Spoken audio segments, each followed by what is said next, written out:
I first sat as moderator for To The Point in 2011 when I arrived at WPTV from my longtime Miami news beat. Today, a farewell. In January, a new broadcast, Finding Florida with Kate Winsel, will premiere in this time slot. And as someone who loves the outdoors, I'm looking forward to the places and people she will introduce to all of you. Today, though, our look back, our final roundtable with our longtime, esteemed and well-loved WPTV political analyst. I'm nicer to you today than I've been in 14 years, Brian Crowley, and a very special guest. And you know, Brian, you and I talk about what happens on camera, but it's the behind-the-scenes folks who are so instrumental. Tom Kastanotis, longtime producer of To The Point, which was your baby, really, in 2010, Tom. 2010. What happened was you had Rick Scott running for governor, Yep. and he was running basically political ads. That was his whole campaign. Remember, let's get to work. And he was running for governor for the first time, and Marco Rubio was running against Charlie Crist for Senate, and they were buying all this advertising time. And so the people upstairs said, you know, we can get some more political advertising if we add a political show and we fill those with commercials. Go ahead and do it. We'll do it until the election. And we got through, the election was over, and they said, you know, it's going well. Let's keep it going. And then you got this guy, one of the best in politics, to come along with you, and away you went. Yeah. We did. And you know, it's been a wonderful experience. I love the fact that we've been able to talk about, you know, important issues along the way. You've had great guests along the way.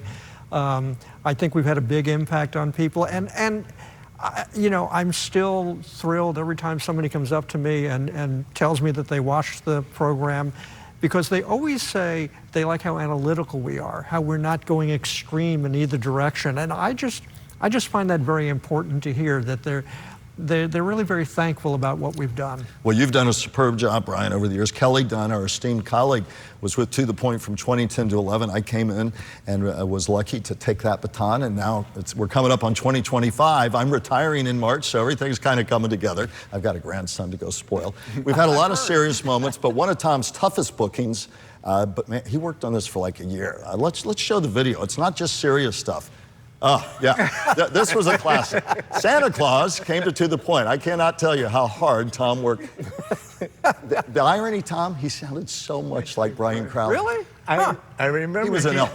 I remember he told me, he said, hey, for the last show, the show before Christmas, I can bring my Santa Claus outfit in here. Yeah. And I'm like, you're like Santa Claus? What the heck is with that? A man of many talents, I remember. Sure enough, he comes walking out of the bathroom, he's dressed like Santa Claus. I have to tell you, I've had many great experiences doing Santa Claus over the years, and you know, and I'll share this quickly. There was one young girl many years ago, came up to me in 2013, and everybody had left, and she turned around and came back towards Santa Claus, and I will never forget this young girl. She looked up at me with tears in her eyes, Aww. and she said, Santa, they pick on me. Can you stop them from picking on me?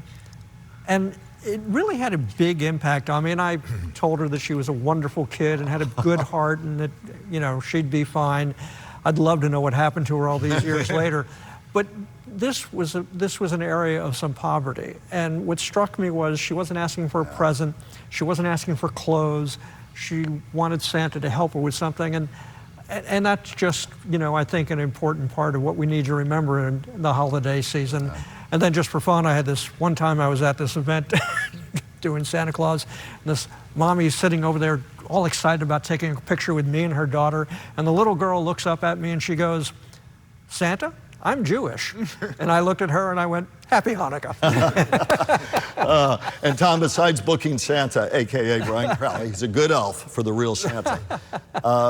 People would ask me all the time, well, how do you get your guests? And you know, and I think sometimes people, I would always tell people, I say, yeah, you sit around, you talk, what's going on that week, what's news. Of course, Brian always coming in with expert analysis over the years, but it really wasn't less complicated or more complicated than that. We'd have discussions about what was newsworthy, and I think we did a pretty good job over the years of getting a group of people, and you did a superb job. I might add also with Jesse Friedman and Allison Stegman, producers who took over in your stead when you left us for retirement. But it was really something that was just a work of love. Sure, yeah, no, it was enjoyable. There were plenty of frustrating moments when I would pull my hair out and it didn't show up, and it didn't come back.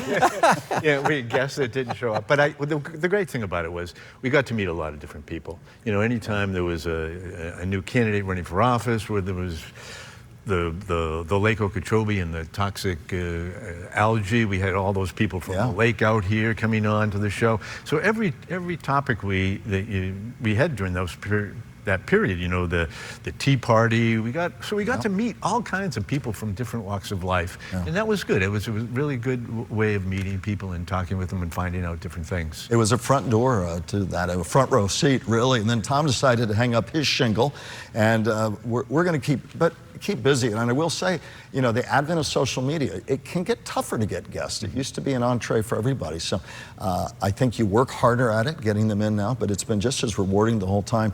And Tom, a final thought from you. You were such an integral part, fun, engaged, sharp as they came. You helped produce statewide debates that I was a part of, and you did a superb job with our whole team. You know, like I said, it could be frustrating sometimes, but overall, when you look back, it was good. It was a really good experience. I'm glad I did it.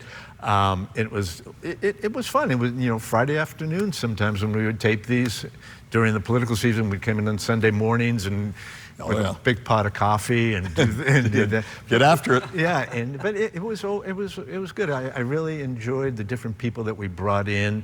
You know, I was thinking on the drive in.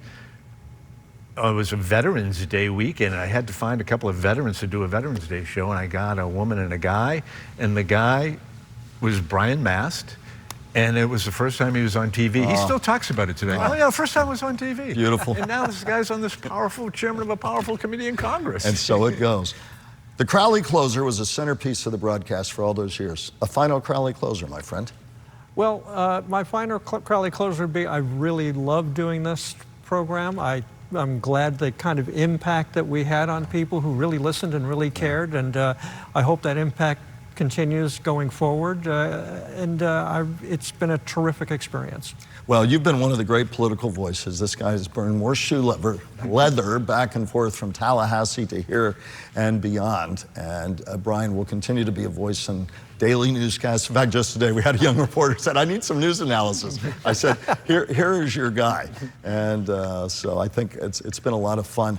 And really something that it goes quickly. I always tell young people, enjoy it, because you're looking up one day and it moves on. But we've got great programming coming on. I'm putting you on deadline. Final 10 seconds, then a final 10 from you, and we'll go to break. Sure, it was great, and I hope we provided a good service to the viewers, finding out the issues and listen to the candidates. And I know you did, sir. Well, I'm not going to completely disappear. I hear there may be a podcast coming February, March. Keep in mind, top of mind, Florida. Oh, good. Maybe I can be a guest of his. I better get free water. Two of the best in the business. It's been an absolute honor over these years. I can tell you that from the bottom of my heart. We'll be back with, don't go anywhere, back with more in a moment.